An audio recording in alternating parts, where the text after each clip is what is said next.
मेरी मित्र मंडली के सभी आदरणीय सदस्यों को मेरा नमस्कार। प्रस्तुत हैं मेरे द्वारा रचित कुछ दोहे। देखी सोच समाज की मेरे मन ना भाए, भेदभाव बेटी सहे कब तक सोचूं हाय। बेटे को सब सुख मिलें, बेटी के सब भाग, हंसा तिनके भीनता मोती खावे काग। फैशन की जब बात हो बेटी माने बात, बेटे को धन जो मिले फिरे उठा सर लात। घर का पूत चिराग है मिथ्या का अभिमान, दो घर को रोशन करे बेटी वो वरदान। नीलतरा के तट परे होगी जब भी बात, तीनों काश्यप ही नहीं सबकी होगी बात। धन्यवाद। मेरे चित्रलेख का शीर्षक है देवूराम। उनकी बातों में अजीब सी कशिश थी। उनकी डांट और तानों में भी अपार स्नेह और प्रेम दिखता था। मेरी जगह कोई दूसरा होता तो पता नहीं उनसे कितनी बार उलझ चुका होता। ऐसा नहीं था कि उनकी बातों पर मुझे गुस्सा नहीं आता। गुस्सा तो आता था, परंतु परिवार के संस्कारों के कारण मैं उनसे कभी नहीं उलझा। और फिर उनमें भी कुछ बात थी जो सदा मुझे इस बात का एहसास दिलाती कि उनको मेरी फिक्र थी। National Civil Defence College Nagpur में मेरा पहला दिन था। रिपोर्ट करने पर आदेश हुआ कि सामान कमरे में छोड़कर दोपहर का भोजन करने के उपरांत सीधा कक्षा में पहुंचना है। भोजन के टेबल पर कुछ अनजान लोग बैठे हुए थे। जान पहचान के बाद बातचीत शुरू हुई। 4 लोगों से बात करके अच्छा लगा। उसमें 2 दिल्ली के थे और 2 उत्तर प्रदेश के, एक कानपुर और एक लखनऊ शहर का। उनके द्वारा कॉलेज, कोर्स, भोजनालय और हॉस्टल के रहन-सहन को लेकर दिए गए सुझावों से पता चल गया कि वे सभी स्वभाव के अच्छे थे। परदेश में यदि कोई हंसकर भी बोल देता है, तो एक सहारे की उम्मीद जाग उठती है। जल्दी ही उन चारों से मेरी दोस्ती हो गई। कक्षा में इंस्ट्रक्टर ने मेरे से परिचय पूछा और कुछ हिदायतें भी दी। वे चारों मेरे दोस्त भी मेरे साथ बैठे हुए थे। उनमें से किसी ने सुझाव दिया कि किसी के साथ कमरा शेयर कर ले, सस्ता पड़ेगा। वे चारों आपस में 2 कमरों में एडजस्ट हो गए थे। कोर्स 2 दिन पहले शुरू हो चुका था। ज्यादातर साथियों ने कमरे आपस में शेयर कर लिए थे। हमारे पास बैठे हुए एक साथी हमारी बातें सुन रहे थे। उन्होंने बीच में हस्तक्षेप करते हुए कहा, मेरे साथ आजा, मैं अकेला ही हूँ। मैंने उनकी ओर देखा। हष्ट-पुष्ट शरीर, ऊंचा कद, आंखों में सैनिकों जैसा रोब, आवाज कड़क और उम्र 50 के पार ही की लग रही थी। मैं चाहता था कि मैं किसी हम उम्र को अपना रूम पार्टनर बनाऊं, पर और कोई चारा नहीं था। पैसे बचाने के चक्कर में मैंने उनका रूम पार्टनर बनना स्वीकार कर लिया। शाम को मैंने सामान उठाया और उनके कमरे में रख दिया। कमरा तीसरी मंजिल पर था। कमरे का आकार बहुत बड़ा था। कमरे में अटैच बाथरूम के साथ-साथ बाहर की ओर गैलरी थी। वहां से बहुत ही सुंदर नजारा दिखता था। एक अलमारी में उनका सामान देखकर दूसरी में मैंने अपना रख दिया। उसके बाद उनसे परिचय हुआ। उनका नाम देवूराम था। उम्र 53 साल। राजस्थान के रहने वाले थे। सीआरपीएफ में सब इंस्पेक्टर की पोस्ट पर कार्यरत थे। पहले दिन ही कॉलेज से अलग उनके नियमों का भी पता चल गया। आदेश हो गया कि पंखा लगाकर नहीं सो सकते। पंखा सेहत के लिए हानिकारक होता है। हमारे जैसा आदमी रामनगर की ठंडी पहाड़ियों के बीच जन्मा पला, नागपुर में अगस्त के महीने में तीसरी मंजिल के उस कमरे में कैसे सोया होगा, आप समझ सकते हो। पसीने के मारे आधी रात तक नींद ही नहीं आई। उसके बाद कहीं जाकर हल्की सी नींद आई होगी। अभी सुबह के 4 ही बजे थे तो आवाज कानों में गूंजना शुरू हो गई, उठ, चाय आ गई है। मैं चाय नहीं पीता। मैंने आधी खुली हुई आंखों से ही जवाब दिया, अरे, ये क्या बात हुई? चाय पीने से शरीर की सुस्ती भाग जाती है, और जी मुफ्त में थोड़ी लाया है। तू पिए ना पिए, पैसे तो भरने ही पड़ेंगे। अब उनकी ऊंची आवाज से नींद तो भाग ही चुकी थी। उठकर चाय की चुस्कियां भरना शुरू की तो देखा कि देवूराम जी ट्रैक सूट पहनकर तैयार हो चुके थे। जल्दी से तू भी मॉर्निंग ड्रेस में तैयार हो जा, रोड पर चलते हैं। ना चाहते हुए भी तैयार होकर उनके साथ मॉर्निंग वॉक पर चल दिया। उन्होंने दौड़ा दौड़ा कर बस करवा दी। क्या लड़का है तू, इतनी सी वॉक करके थक गया? अब उनको कौन बताए कि मैं उनकी तरह सिपाही थोड़ी था। नाश्ता करके कक्षा में जाने लगे तो आदेश हो गया कि कमरे को ताला नहीं लगा सकते, जिसके कारण मैंने अपना सामान कमरे से निकलने से पहले अलमारी में बंद करके ताला लगा दिया। कमरा खुला ही रहा।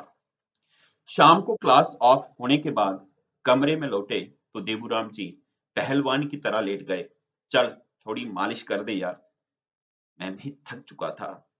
मन में आया कि बोल्टू तुम्हारा नौकर नहीं हूं जो तुम्हें अब मालिश भी करूं, पर बुजुर्ग समझकर चुप रहा। तेल की शीशी ली और मालिश करने लगा। तेज हाथ चला। क्या यार, तेरे हाथ में ताकत ही नहीं है? क्या खाता है? अब मैं 2-4 दिन उनके साथ रहकर और अपने दोस्तों के सुझावों से थोड़ा चालाक बन गया। अब मैं शाम को क्लास ऑफ होने के बाद अपने दोस्तों के साथ उनके कमरे में ही चला जाता। रात को देवूराम जी जल्दी सो जाते थे और मैं अपने दोस्तों के साथ बाजार घूम रहा होता। मैं हमेशा कमरे में उस समय दाखिल होता जब देवूराम जी गहरी नींद में सो रहे होते। मैं आते ही धीरे से अपना बेड पंखे के नीचे घसीट कर ला देता और पंखा लगाकर सो जाता। सुबह जब देवूराम जी 4 बजे उठते तो मुझे देखकर कहते, कहा था ना, पंखा लगाकर नहीं सोना। अब ठंड के मारे बन गया है मुर्गा, सिर पैर जोड़ दिए हैं। इस लड़के का ना सोने का टाइम है और ना ही जागने का। और मेरे पास आकर मुझे अच्छे से चादर उड़ा देते। एक दिन मुझे पूछते, तेरी शादी हो गई? मैंने कहा, क्या सवाल पूछते हो? मेरी शादी की उम्र दिख रही है आपको? क्यों, कितनी उम्र है तेरी? अभी 21 का तो हुआ हूं। तो मेरा बेटा भी तेरी ही उम्र का है। 2 साल हो गए उसकी शादी किए हुए। उसका एक बच्चा भी है। तू तो एक नंबर का निकम्मा है। आते जाते वे हमेशा मुझे ताने मारते रहते। सच पूछो तो धीरे धीरे धीरे मुझे उनकी बातों पर गुस्सा आना भी बंद हो गया था। कोर्स आगे बढ़ा। देवूराम जी जब भी समय मिलता किताबें खोलकर बैठ बैठ जाते और मुझसे कहते, तेरे से नहीं हो पाएगा, तू पढ़ता तो है नहीं, देखना तू फेल हो जाएगा। ऐसा निकम्मा लड़का मैंने कभी नहीं देखा। एक दिन टीचिंग क्लास शुरू होने का फरमान आ गया। सभी परीक्षार्थियों को आदेश हो गया कि 5 मिनट का पाठ्यक्रम में से किसी भी विषय पर पाठ तैयार करके सबके सामने एक इंस्ट्रक्टर की तरह पढ़ाना है। देवूराम जी परेशान हो गए। अब तेरा क्या होगा? तू तो कुछ बोल ही नहीं पाएगा। इसलिए कह रहा हूं, अच्छे से तैयारी कर ले। अब मैं उनकी हर बात को हल्के में लेकर एक कान से सुनता और दूसरी कान से निकाल देता। टीचिंग क्लास शुरू हुई। बहुत से परीक्षार्थियों को डांट का सामना करना पड़ा, जिनमें देवूराम जी भी थे। जब मेरी बारी आई तो मैंने देखा कि देवूराम जी मुझे बड़े ध्यान से देख रहे थे। माता रानी की कृपा से मेरा अंग्रेजी भाषा में दिया गया पाठ सबसे अच्छा हुआ। जैसे ही मैं मंच से नीचे उतरा, देवूराम जी दौड़कर मेरे पास आए और मुझे गले से लगा लिया। मेरी छोटी सी जीत पर वह इतने खुश हुए कि उनकी आंखें नम हो चुकी थी। वे बार-बार मुझसे एक ही बात पूछ रहे थे, "ये तुमने कब तैयार किया?" उसके बाद उन्होंने मुझे सर कहना शुरू कर दिया। अब उनको जब भी कुछ समझ नहीं आता, तो वे किताब लेकर मेरे पास आ जाते। कोर्स के बाद भी कई साल तक मैं पत्र के माध्यम से उनसे जुड़ा रहा। धन्यवाद। नमस्कार। लेखक परिचय श्रृंखला ਦੀ ਅੱਜ ਦੀ ਕੜੀ 'ਚ ਤੁਹਾਡਾ ਪਰਤੀਏ ਸਵਾਗਤ ਹੈ। ਉੱਡਣੇ ਦੀ ਤਾਂਗ ਰਹੀ ਮਣੇ ਦੇ ਬਵਾਲ ਵੀ ਹੌਸਲੇ ਦੇ ਫੰਗ ਪੰਨੇ ਘਰੇ ਦੀਆਂ ਤੰਗੀਆਂ ਤਾਂਗਾਂ ਕਦੇ ਮਣੇ ਦੀਆਂ ਹੋਈਆਂ ਗਹਿਣੀ ਪੂਰੀਆਂ ਧੋਣਾ ਕਿਹਾ ਰੇੜਨਾ ਸਕਾਣਾ ਕਿਹਾ ਨੰਗੀਆਂ ਢੋਈ ਢੋਈ ਜ਼ਿੰਦਗੀ ਦਾ ਭਾਰ ਗੰਜੇ ਹੋਏ ਆ ਬਾਣਾ ਕਿਹਾ ਪੁੱਟਣੇ ਹੈ ਬਾਲ ਕੁਦੇ ਕੰਗੀਆਂ ਇੱਕ ਬਾਰੀ ਪੈਰ ਕਿੱਲੇ बेदने जरूर न तस नेशा रोज भी बचाने न चमंदियां दर्दिया तेरी कुन सुननी सुनानी है, उंदियां सुनाउंदियां जो नैं दिंदे संगीएं, उंदियां सुनाउंदियां जो नैं दिंदे संगीएं। गज़ल दे ये शेर उस अलबेले उद्यमी ਅਤੇ सदाबहार शायर दे न जिन्हें शब्दें दे कन्नो कन्नी सुर ताल ते अदाकारी मलापी सुभाऽ भी परमेश्वर कोला अपने नाल लिखवाइए आंदा है। जेकर अस इंदी अदाकारी दी गल करचै तां ज़्यादा समां दरकार है, पर की जे ये श्रृंखला गै लेखक परिचय नां कन्नै चला दी है तां अस अज तुंदे कन्नै सांझी करगे कवि बिशन सिंह दर्दी हुंदे जीवन ਅਤੇ उनदी लेखनी बारे जानकारी। बिशन सिंह दर्दी हुंदा जन्म 9 अप्रैल 1960 ईस्वी गी सांबा जिले के एक ग्रां कलोआ च श्री साहब सिंह ਅਤੇ श्रीमती सदरो देवी हुंदे घर हुआ। इंदी मुंडली पढ़ाई ग्रां आगली दे प्राइमरी स्कूल च होई ते अगली पढ़ाई आस्ते इनेंगी लोअर हाई स्कूल नड च दाखल करवाया गया। इन्हें 10वीं हाई स्कूल समैलपुर दा पास करिए हायर सेकेंडरी स्कूल सांबा च दाखला लिया। अजें 12वीं च पुज्जे गए है तां महकमा बागवानी च नौकरी मिली गई ते बाकी दी पढ़ाई इन्हें प्राइवेट तौरा पर की। बड़े घट लोग होंदे न ऐसे जिन्हें कि लौकी उमरी च नौकरी मिली जा ते अपने चाऽ ख्वाहिशां ते अपनी कला भी जिहड़ी ओहदा प्रदर्शन भी ओह करी सकन।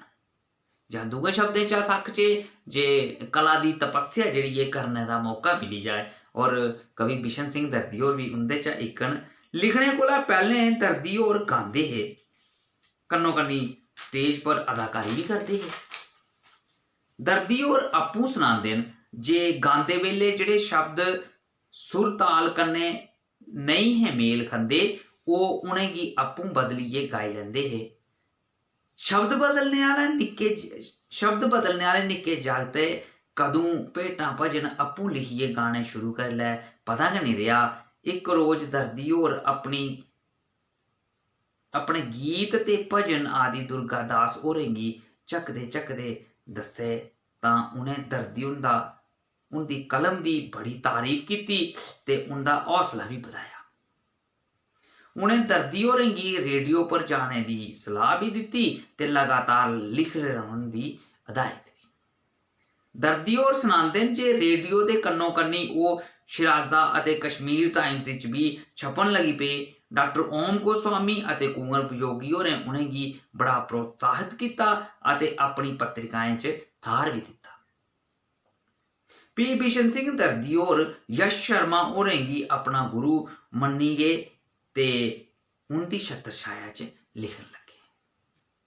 मुद्दते मगरा जमाना बदलिया, हर कोई अपना बगाना बदलिया, मेद किश दिन होर जीने दी बधी, आखदे उसने निशाना बदलिया, आखदे उसने निशाना बदलिया। दर्दी उनकी पहली किताब वैष्णो मां दाती 1995 च छपी।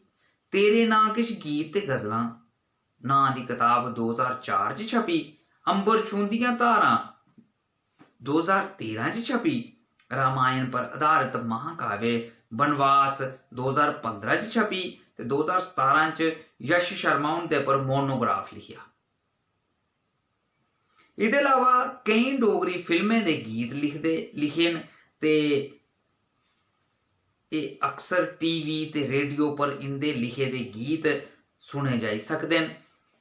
जियां अस पहले भी दस्सी चुके दियां जे दर्दी होर यश शर्मा होरें उंदे शिष्य न ते भी एह् बी ते गीतें दे दीवाने न। पर इन्हें जित्थें गीत लिखे उत्थें गै गज़लां अते कवितां चौपदे आदि भी लिखे ते उच्च कोटि दा साहित्य लिखिया। दर्दी होर आखदे न जे जियां जीने आस्ते साह लेना जरूरी है उआं गै मेरे आस्ते लिखना जरूरी है। दर्दी हुंदी लेखनी च सादापन है ते उपमा भी जमीन कन्नै जुड़ी दी होंदी है। सादगी गहराई अते उपमाएं दा संगम इस चौपदे च दिक्खो। चार घड़ियां जिंदगी एक यार जिगरी देई गया, जिस दे बदले ओ मेरे शा उमर सारी लेई गया। मैं रिया पटवारी शा चाढ़दा गरदौरियां, ओ दिलै दे फर्द गै सारे कटाई लेई गया, ओ दिलै दे फर्द गै सारे कटाई लेई गया। हालांकि दर्दी हुंदी सारी कविताएं गीतें गजलें की विवेचना करना इस मुखसर समय च मुमकिन नहीं है, पर इन्ना जरूर आखगे जे डोगरी साहित्य दे अंबरे च ओह लिशकदा तारा न जेह्दे कोला नमें लखारी रोशनी हासल करी सकदे न। 3 अप्रैल 2020 गी दर्दी होर नौकरी परा पैंशनी होइयै पूरी चाल्ली साहित्य सिरजना च मगन होई गेदे न ते उंदी कलम नित नमें कमाल करा दी है। अस उंदी तंदरुस्ती ते लम्मी अरबला दी कामना करदे होई बनवास काव्य चा किश पंक्तियां सनाइयै अनुमति चाहगे।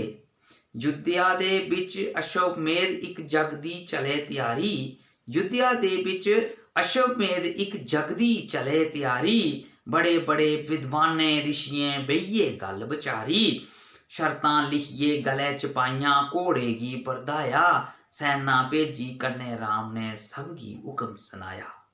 इस घोड़े गी रोके जेड़ा उसगी सबक सखाओ, इस घोड़े गी रोके जेड़ा उसगी सबक सखाओ, गले च लिखियै पाइयां जेड़ियां शर्तां ओह् समझाओ, इस घोड़े दा रस्ता रोकी कीता जिन विरोध, ऐसी हरकत करग जेड़ा कोई बैरी दुश्मन होग, ऐसी हरकत करग जेड़ा कोई बैरी दुश्मन होग। गले च लिखियै पाइयां शर्तां पढ़दे दोए भरा, शक्तिशाली योद्धे अंदर खून बुआले खा, पगड़िया सुंदर घोड़े गी भी बंदी लिया बनाई, सामने सैना आई खड़ोती दिखदे दोए भाई, दिखदे दोए भाई, घोड़े गी छड़काने कीते सैना खड़ी त्यार, घोड़े गी छड़काने कीते सैना खड़ी त्यार, तनो तनी ही दोने पासे पगड़ी ले हथियार, लव कुश बेशक बच्चे है पर है बड़े दलेर, ऐसे वाहन चलांदे दोए सैना करदे ढेर, ऐसे वाहन चलांदे दोए सैना करदे ढेर, लव कुश आखन असां दोए छतरी राजकुमार, लव कुश आखन असां दोए छतरी राजकुमार, तुसें जो लिखिए शर्तां पढ़िए, तुसें जो लिखियां शर्तां पढ़िए कीता असें विचार, राम राज बिच असें जो सुनिया होंदा है इंसाफ, पर सीता गी बिना कसूरे की दित्ता बनवास, पर सीता गी बिना कसूरे की दित्ता बनवास। गुस्से दे बिच लव कुश दिंदे तन शेगी टनकोर, गुस्से दे बिच लव कुश दिंदे तन शेगी टनकोर, एह् घोड़ा हुण उसगी देखे जिस दे डोले जोर, एह् घोड़ा अस उसगी देखे जिस दे डोले जोर। मने दे अंदर फिरदे रौंदे साढ़े रोज ख्याल, राम कदे जे मिलगन अप्पू पुछगे सब सुहाल, गुरु गलांदे प्रभु राम ते सब किश जानी जान, अग्नि प्रीख्या मगरा भिरी केड़ा हा इम्तिहान, अग्नि प्रीख्या मगरा भिरी केड़ा हा इम्तिहान। मर्यादा पुरुषोत्तम होइए विष्णु दे अवतार, इक अबला नारी पर कैसी इन्ने अत्याचार, जिस सीता लेई दर दर भड़के पल भर चैन नहीं पाया, युद्ध लड़े भी राक्षस कुल दा कीता मूल सफाया, चाएं चाएं भी अब्दपुरी बिच अपने राज संभाले, इकली सीता बनेगी भेजी देइये देस नकाले, इस्से कारण इस घोड़े गी बंदी असें बनाया, बेसुध करिए सैना गी असें ढेरी करी टकाया, बेसुध करिए सैना गी असें ढेरी करी टकाया। तो दर्शकों, असें लगदा है जे इन्नी हारी कविता सनाइए थोड़ा मज़ा असें किरकिरा करी लैता, लेकिन अस भी की करचै कि जे साढ़ा भी कोई चारा नहीं है, और असें भी एह् हिक्खी है जे जदूं तक बनवास काव्य पूरा नहीं पढ़ी लैचे अदूं तक कुसै दे मनै गी सुख नहीं होंदा।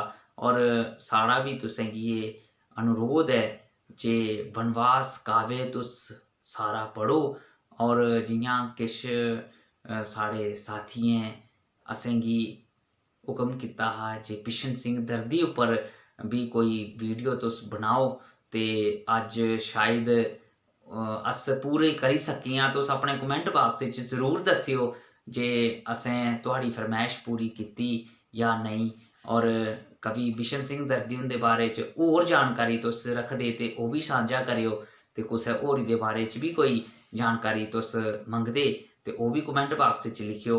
एह्दे कन्नै गै असें गी देओ इजाज़त। नमस्कार।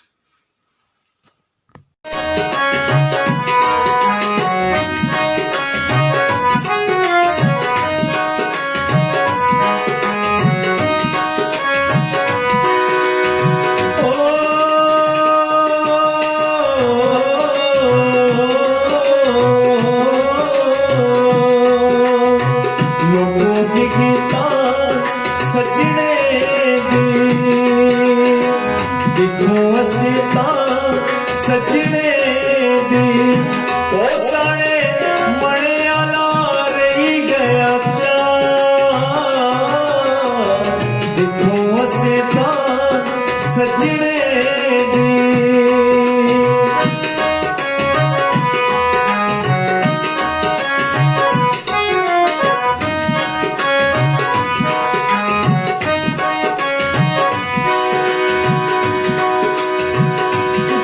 डकी रखे कन्ने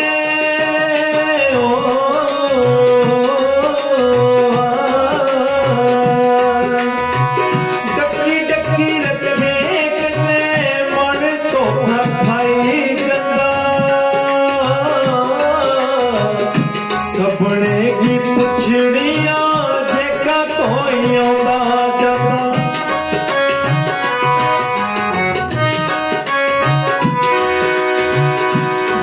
डकी रखे कन्ने मन धोखा खाई जंदा सबने की पुछलियां जेका कोई आंदा जाता ओ कुत्ते हो सजने दी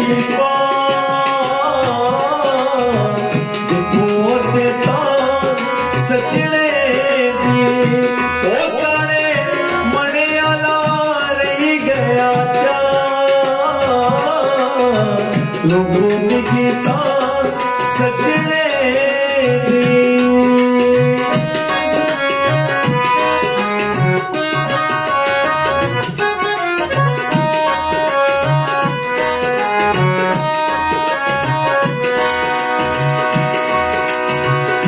जांदा जांदा की गया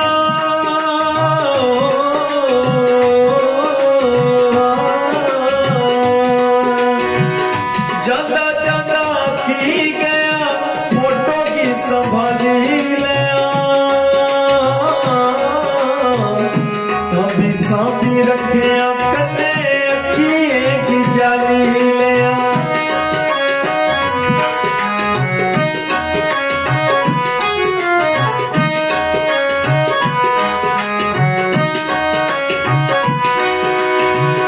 जांदा जांदा की गया फोटो की संभाली लिया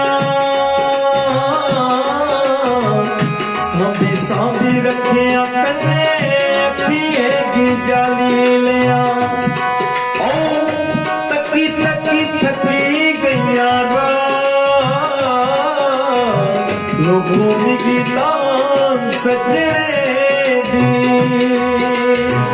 देखो से तां सजने दी ओ साने मने दा रही गया चा लोगों की गीता सजने दी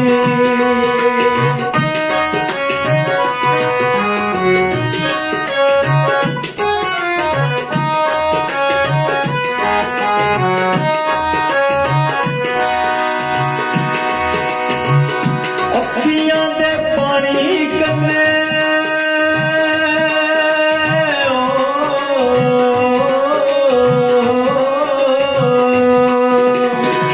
अखियां दे पानी कन्ने प्यारे की जगह कर दी होरे जेके औना कन्ने बाले की सुखा कर दी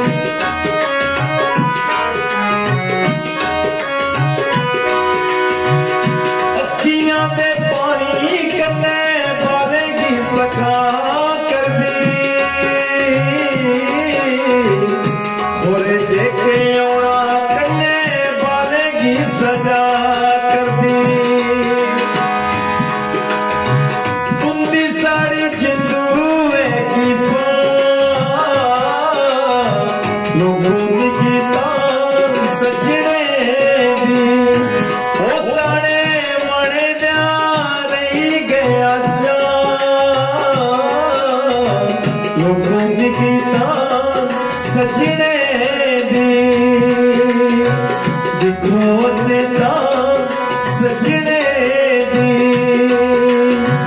लोगों की गीता सजने दी लोगों की गीता सजनी